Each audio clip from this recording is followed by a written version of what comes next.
مسئلہ آپ کی نیت کا نہیں ہوتا، بلکہ مسئلہ یہ ہوتا ہے کہ ہم سامنے والے کی ضرورت کو سمجھ نہیں پاتی۔ ہر رشتہ نا کچھ الگ چاہتا ہے، ہر رشتے کی الگ ڈیمانڈ ہوتی ہے۔ ساس اکثر یہ چاہتی ہے کہ اسے سنا جائے۔ جب ساس دن بھر کی باتیں کر رہی ہوں، چھوٹی چھوٹی باتیں دہرا رہی ہوں، تو اصل میں نا وہ توجہ مانگ رہی ہوتی ہیں اور وہ یہ چاہ رہی ہوتی ہیں کہ کوئی ان کی باتوں کو سنے۔ اگر آپ خاموشی سے سن لیں گی نا تو ان کا دل ہلکا ہو جائے گا۔ اور اسی طرح سسر کی الگ ڈیمانڈ ہوتی ہے، دیور کی الگ ڈیمانڈ ہوتی ہے، نند کی الگ ڈیمانڈ اور شوہر کی الگ۔ مثال کے طور پر جیسے کہ میرے سسر ہیں، انہیں کھانا نہ ملے، لیٹ ملے، کپڑے استری نہ ملے، کوئی گھر میں چیز آئی ہے وہ ختم ہو گئی ہے انہیں نہ ملے، انہیں کوئی اعتراض نہیں، وہ ہر چیز برداشت کر لیتے ہیں، مگر ان کو عزت بہت پیاری ہے۔ اگر وہ بات کر رہے ہوں اور ان کی بات کاٹ دی جائے، یا وہ بات کر رہے ہیں اور ساتھ ہی کوئی دوسرا یا تیسرا بندہ بولنا شروع کر دینا، تو اس طرح وہ غصے میں آ جاتے ہیں اور سخت ہو جاتے ہیں، ان کا لہجہ سخت ہو جاتا ہے۔ میں سمجھتی ہوں کہ شاید وہ یہ محسوس کرتے ہیں کہ ان کی بات کو اہمیت نہیں مل رہی اور بچے توجہ سے سن رہے، تو اس بات کی وجہ سے نا وہ سخت ہو جاتے ہیں۔ مگر اگر ان کی بات کو توجہ سے سن لیں تو بس کوئی جھگڑا نہیں۔ دیور کو چاہے کپڑے استری ملیں یا نہ ملیں، اسے ہم عزت دیں یا نہ دیں، اسے کوئی پرواہ نہیں ہوتی، مگر جب اسے بھوک لگے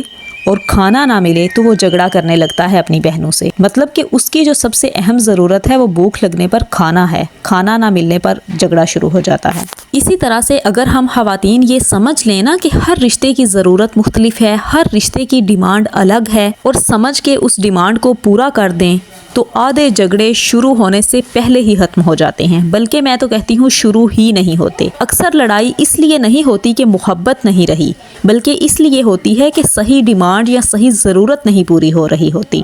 اس لیے ساس یا ماں ان کو توجہ دیں، باپ کو یا سسر کو عزت دیں، بھائی کو اس کی ضرورت فراہم کریں، اور اسی طرح بہن کی ضرورت کا بھی خیال رکھیں۔ جب آپ رشتوں کی ضروریات کو سمجھ لیں گی نا تو گھر میں سکون خود بخود آنا شروع ہو جائے گا۔ اچھا، چوتھی بات اور چوتھی ٹرک جو آپ نے اپنانی ہے وہ یہ ہے کہ الزام نہیں لگائیں بلکہ احساس کے ساتھ بات کریں۔ دیکھیں، اکثر جھگڑے نا کسی بڑی وجہ سے نہیں ہوتے بلکہ آپ کے بات کرنے کے انداز سے شروع ہوتے ہیں۔ لڑائی ہمیشہ شروع ہی ایسے ہوتی ہے، تم ہمیشہ ایسے کرتی ہو، تم نے کبھی میری بات سنی ہی نہیں، تمہیں تو بس اپنی ہی فکر رہتی ہے۔ یہ جملے نا الزام لگانے والے ہوتے ہیں۔ جب ہم ایسے جملے بولتی ہیں نا تو سامنے والا پھر مزید بگڑ جاتا ہے اور ڈیٹھ بن جاتا ہے۔ اس لیے آپ الزام والے جملے استعمال نہ کیا کریں بلکہ احساس والے جملے بولا کریں۔ مثال کے طور پر آپ ایسے بول سکتی ہیں کہ مجھے دکھ ہوتا ہے جب میری بات نہیں سنی جاتی۔ فرض کریں آپ کے شوہر موبائل میں مصروف ہیں اور آپ بات کر رہی ہیں، تو آپ اس وقت یہ مت بولیں کہ آپ کو تو بس موبائل سے ہی فرصت نہیں۔ یہ الزام والا جملہ ہے، بلکہ آپ یوں بولے، میں جب بھی بات کرتی ہوں اور آپ جواب نہیں دیتے تو میں محسوس کرتی ہوں جیسے میں خود سے بات کر رہی ہوں۔ یہ احساس پیدا کرنے والا جملہ ہے۔ اس طرح آپ کے شوہر کے دل میں احساس بھی پیدا ہوگا اور ایک دفعہ وہ آنکھیں اٹھا کے آپ کی طرف دیکھنے پر مجبور ضرور ہو جائیں گے۔ اسی طرح ساس یا نند سے کوئی بات ہو جائے تو ایسا ہرگز نہ کہیں کہ آپ ہمیشہ مجھے ہی غلط سمجھتی ہیں، اس سے ماحول جو ہے وہ مزید خراب ہوتا ہے، بلکہ آپ یوں کہیں، میری بات کا مطلب کچھ اور لیا جاتا ہے تو مجھے دکھ ہوتا ہے۔ اس سے بات نہ ذرا نرم ہو جاتی ہے۔ ہم خواتین کا مسئلہ ہی یہ ہے کہ ہم مسئلہ حل کرنے پر توجہ کم دیتی ہیں بلکہ ہم خود کو درست ثابت کرنے پر توجہ دیتی رہتی ہیں۔ دیکھیں، الزام جو ہوتا ہے نا، یا الزام والا جملہ، وہ اگلے بندے کی انا یعنی ایگو کو جگاتا ہے، مگر احساس والے جملے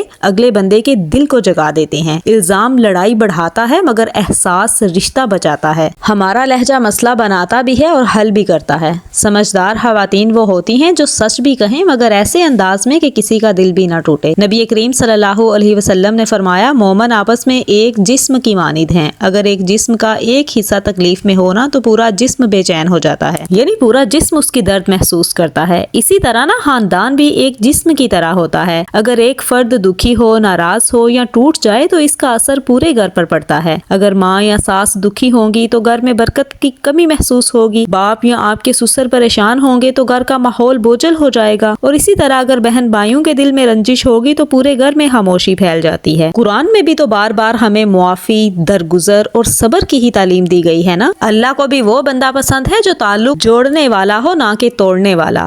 اپنے گھر کو صرف رہنے کی جگہ نہ بنائیں بلکہ اسے سکون کی جگہ بنائیں. اسے ایسا گھر بنائیں جہاں باتیں زبان سے نہیں بلکہ دل سے نکلیں, جہاں فیصلے غصے میں نہیں بلکہ سمجھداری سے بیٹھ کر کیے جائیں, اور جہاں جھگڑے بڑھنے سے پہلے ہی ختم کر دیے جائیں. گھر خود بہت پرسکون نہیں بنتا بلکہ اسے بنایا جاتا ہے. اگر آپ واقعی سکون چاہتی ہیں نا, آپ چاہتی ہیں کہ آپ کے بچے ایک محفوظ اور محبت بھرا ماحول دیکھیں, اور اگر آپ چاہتی ہیں کہ رشتے مضبوط ہوں, تو آج سے ہی ان باتوں کو اپنی زندگی میں شامل کر لیں. دیکھیں, سکون کسی ایک انسان کی ذمہ داری نہیں ہوتا, مگر پہل ہمیشہ ایک انسان ہی کرتا ہے, اور وہ پہلا انسان آپ بھی ہو سکتی ہیں. آخر میں اللہ عز و جل سے دعا ہے کہ اللہ ہمارے دلوں سے انا, ضد اور غلط فہمیاں دور فرما دے. اے اللہ, ہمارے گھروں کو جھگڑوں کا نہیں بلکہ رحمتوں کا مرکز بنا دے. ہماری زبانوں کو نرم کر دے اور ہمارے لہجوں کو دوسروں کے لیے میٹھا بنا دے. If you like this video, please subscribe to my channel and share it with your friends and family members. Maybe this small message can change someone's life. See you in the next video, inshallah. Till then, stay happy and stay positive.